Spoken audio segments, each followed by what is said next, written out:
Welcome to Art and Soul. I hope that for the next few minutes you're able to sit back, relax, and find a creative escape from the pressures of the world. We're all emailing, instant messaging, and texting. It seems like we're communicating more but connecting less. We're making more work when we ought to be creating more art. That's why on today's show we'll be focusing on the sensational simplicity, sweet basics that will bring out your inner artist in you. We'll show you some simple techniques, easy products, and fast ideas to create artwork that you'll love. So take a deep breath, relax, and stay tuned. Hi, I'm Monica and we're getting back to basics. I'm so excited to show you a very simple, tried and true technique, random stamping. If you look at this layout over here, doesn't it just look beautiful? It looks very feminine and very girly, my beautiful flowers here. Well, you'll be surprised to know through the versatility of close to my heart stamp sets. This is a stamp set called Gear Up, which is available for a discounted price. I was able to make these beautiful flowers. So I'm going to show you how I'm going to do some random stamping right now. And I'm going to take the gears, and a key point to random stamping is using at least 3 designs and 3 different colors. The beauty of doing your own background and texture paper is no one will have paper like you. It's completely unique to what you want and how you want to create your design. So I'll start here with the blush ink, and I'll ink up my first gear. And you want to start with the bigger image first. And there's no real, bad way to random stamp. You can stamp off the page, you can see here. And I've tried to use the rule of 3s, and I'm making a triangle. And you'll see here that I'm actually going to go off the page a little bit, which is fine. It kind of adds to that randomness of this pattern. So I'll go ahead and go through all the way here. And so there is a little bit of a pattern. It's not completely random, but that's okay because it looks random when you look at it. And I'll use a 4th image on this pattern just to kind of add a little bit of dimension to this particular flower. So I'm going to use the cocoa ink and a smaller image, and I just go right on the inside of it. And I'll pick this up so you can see a little better. So this one doesn't really count because it's just overlaid on top of that one stamp set. So you can see right there, that's how that one image looks together. So I'll go to my next image, this arrow here, and I'm using the garden green ink, and I'm just placing it right underneath some of my images. And again, it's all right if it goes off the page.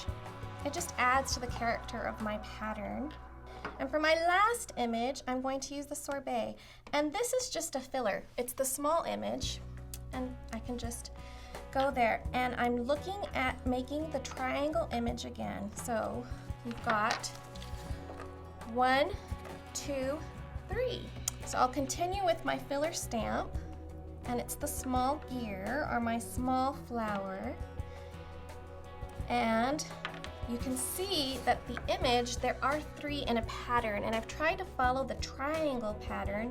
And again, it doesn't need to be a perfect triangle, but you can see there's the triangle, and here's a triangle right here.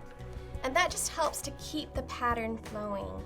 And you can see here, this is the finished pattern and what it looks like on this page. We'll be making this page in the next segment, so you'll learn more about random stamping during that segment. I'd like to show you a couple of cards that I made using the Gear Up stamp set and more of a boyish look. It's just such a cute stamp set, and again, the random stamping technique was used throughout these cards. What a fun stamp set, and it's available to you for a discount at the end of this show.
Today's show is all about keeping things simple. You can make beautiful layouts when you keep things simple and choosing photos and papers that work perfectly together. I'm going to show you 3 layouts that work with perfect photos, perfect papers, for perfect simple results every single time.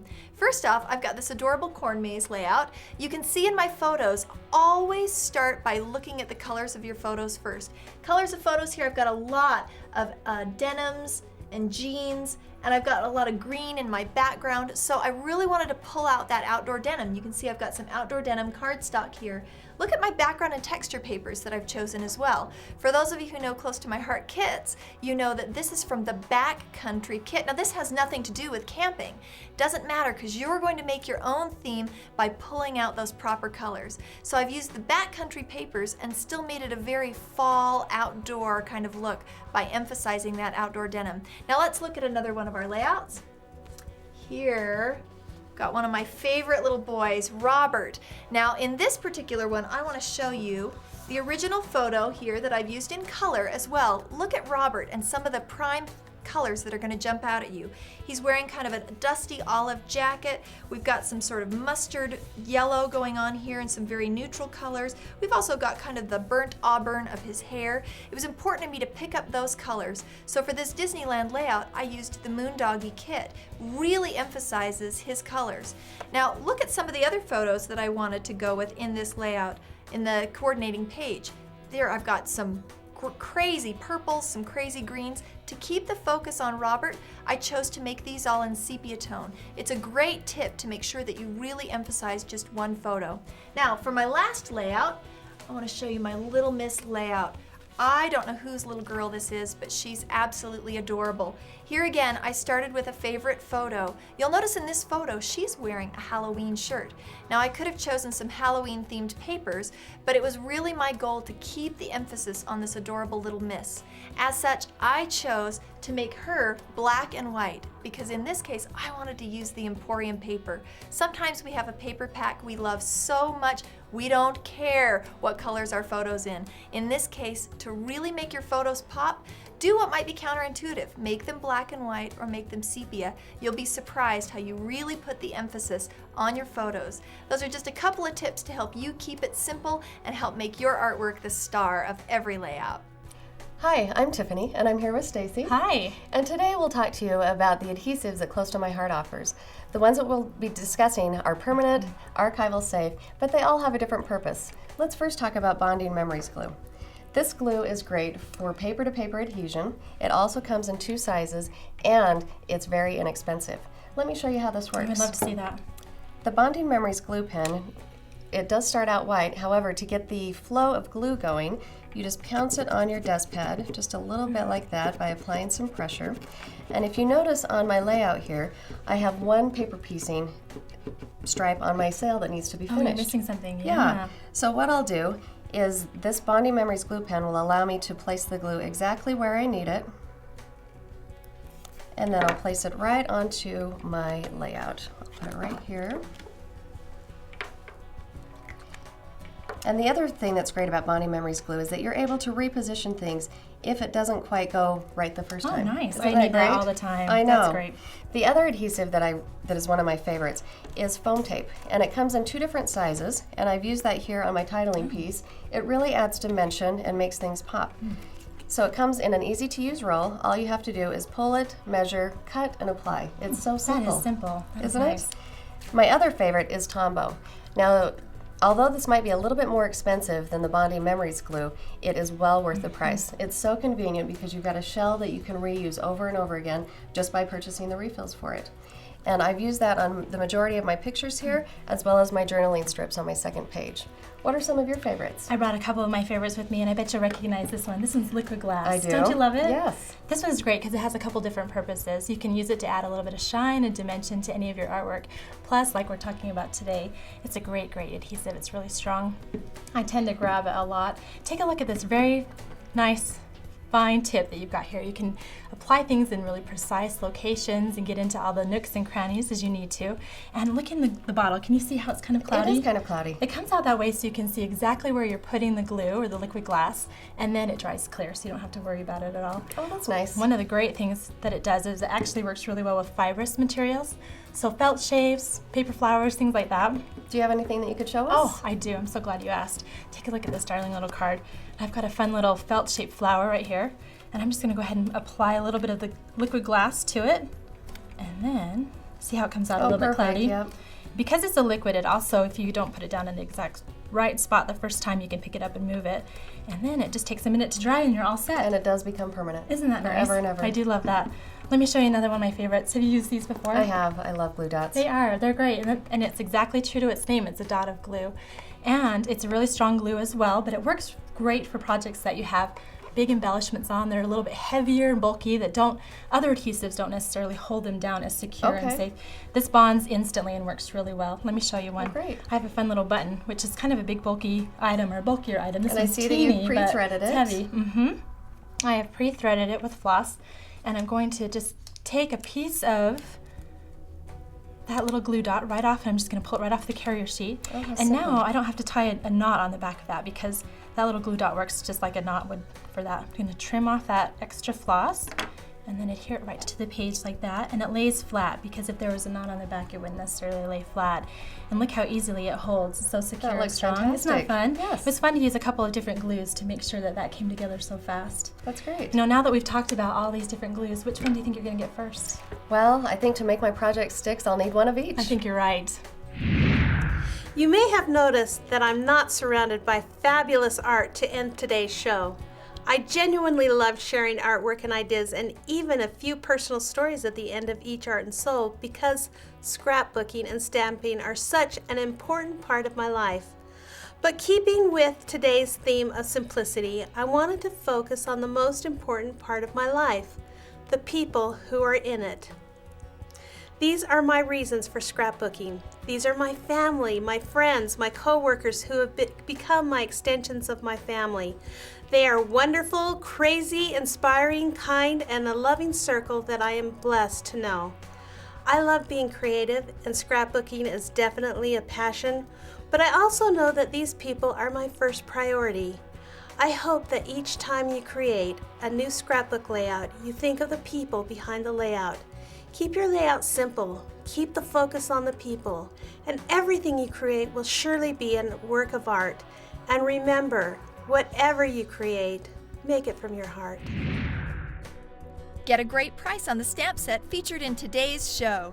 The Gear Up set will get your creative wheels turning, and you'll use it again and again to create versatile images from cogs to sun shapes to flowers.